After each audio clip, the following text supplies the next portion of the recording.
오늘 함께 묵상할 성경 말씀은 예레미야 12장 1절에서 17절 말씀입니다. 예레미야 12장 1절에서 17절 말씀입니다. 오늘은 1절, 2절 말씀을 읽겠습니다. 여호와여, 내가 주와 변론할 때에는 주께서 의로우시니이다. 그러나 내가 주께 질문하옵나니 악한 자의 길이 형통하며 반역한 자가 다 평안함은 무슨 까닭이니까. 주께서 그들을 심으심으로 그들이 뿌리가 박히고 장성하여 열매를 맺었거늘 그들의 입은 주께 가까우나 그들의 마음은 머니이다. 아멘. 오늘 함께 생각할 주제는 위장된 헌신입니다.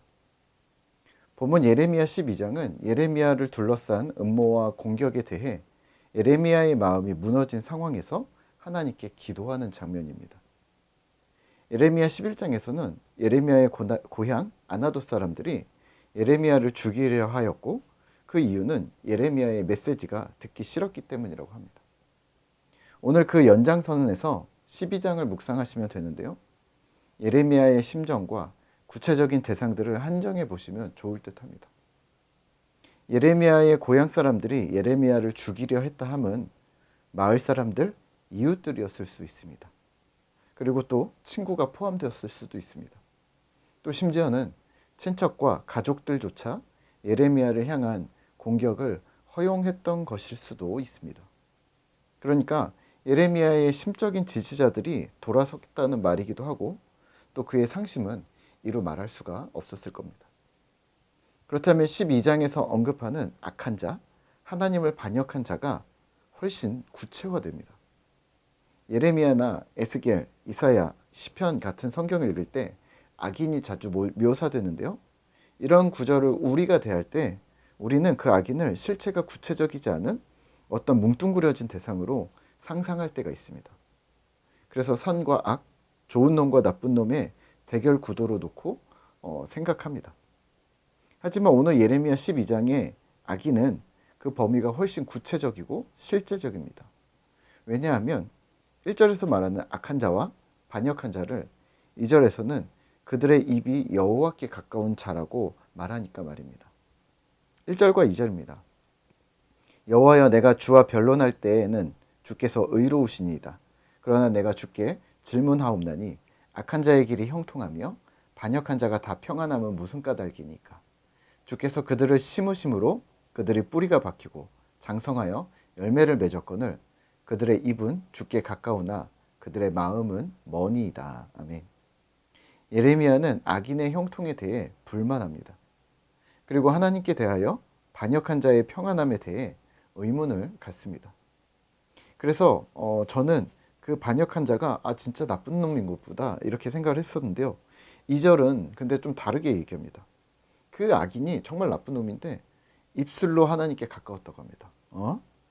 네, 그 반역자는 입으로는 하나님을 찬양하고 공경했던 사람이라고 말합니다. 그 악인들이 예레미야의 진짜로 고향 사람들이었다면 고향 사람들도 예레미야를 알았겠지만 예레미야 역시 그들을 잘 알았겠죠. 그들이 어떻게 하나님께 제사를 드리고 율법을 지키고 믿음 생활한다고 했는지 예레미야가 어려서부터 보았을 테니까 말입니다. 그러면 이 예레미야의 질문은 오늘 2023년에 우리에게 이렇게 적용할 수 있습니다. 악인과 반역자가 비신자가 아니라 세상 사람이 아니라 교회 공동체 구성원일 수도 있겠다고 말입니다. 이 시대의 신자일 수도 있겠다는 생각을 하셔야 합니다. 아프고 두렵고 그러한 일이지만 오늘 말씀을 묵상하며 이를 간과해서는 안 되는 일인 거죠. 6절입니다. 내 형제와 아버지의 집이라도 너를 속이며 내 뒤에서 크게 외치나니 그들이 내게 좋은 말을 할지라도 너는 믿지 말라. 앞뒤 좌우 어느 누구도 믿을 수 없는 상황, 홀로 남겨진 고립된 상황에 빠진 예레미야에게 하나님은 말씀하십니다. 아무도 믿지 말라.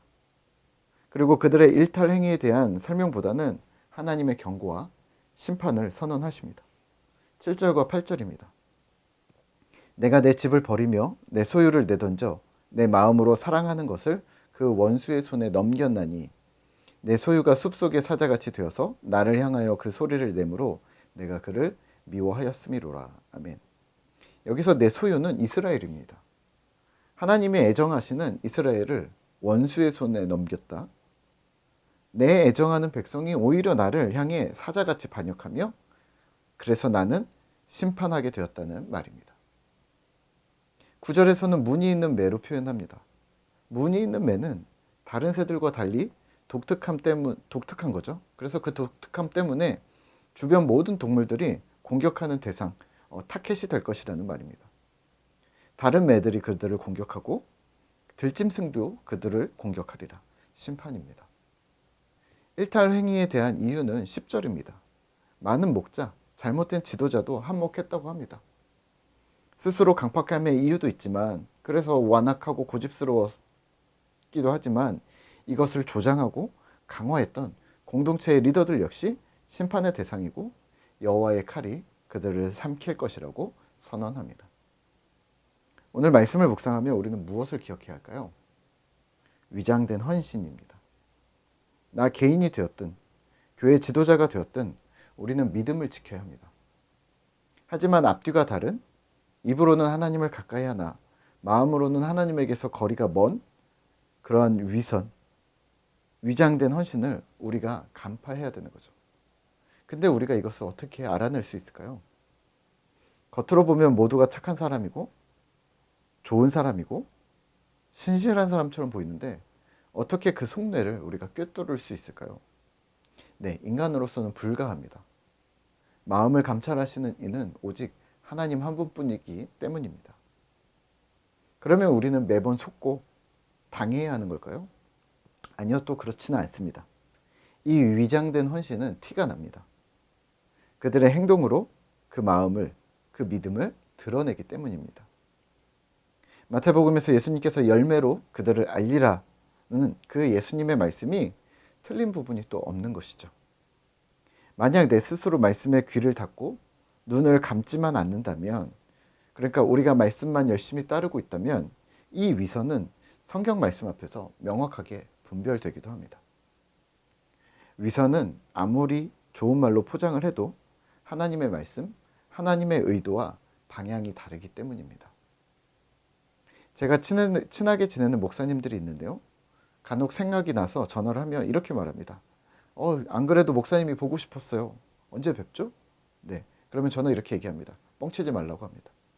왜냐하면 보고픈 마음이 있었으면 바로 전화를 했거나 왔을 것이고 상황이 안 되면 전화나 메시지를 보냈겠죠. 저는 그냥 그런 빈말하지 말고 열심히 사역하고 살고 있으라고 말합니다. 제가 가거나 제가 연락을 하면 되니까요. 여기서 이런 겁니다. 행동이 없으면 그 말의 신뢰성을 방증하기 어렵습니다. 신앙생활도 마찬가지입니다. 하나님을 사랑한다고 말씀이 그립다고 하면서 말씀 앞으로 나아가지 않고 예배의 자리에도 나오지 않는다면 그 말과 행동은 다른 거죠. 결국 행동으로 자신의 믿음을 방증하는 것이 되어버립니다. 간절히 하나님을 바라는 자들은 어떻게 해서든 하나님께 나아갑니다. 본인 신앙의 위급함이나 절박함을 신앙의 동료들에게 도움의 손길을 요청할 것입니다. 그러면서 공동체가 세워지는 것이죠. 부탁드리기는 위장된 헌신으로 가득한 자들에게서 마음을 지키셔야 합니다.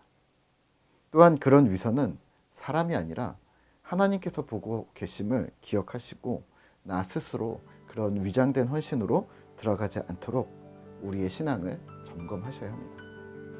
오늘도 하나님께 진실되게 나아가는 또 진실함으로 승부하는 신실한 신자 되시기를 기도하겠습니다.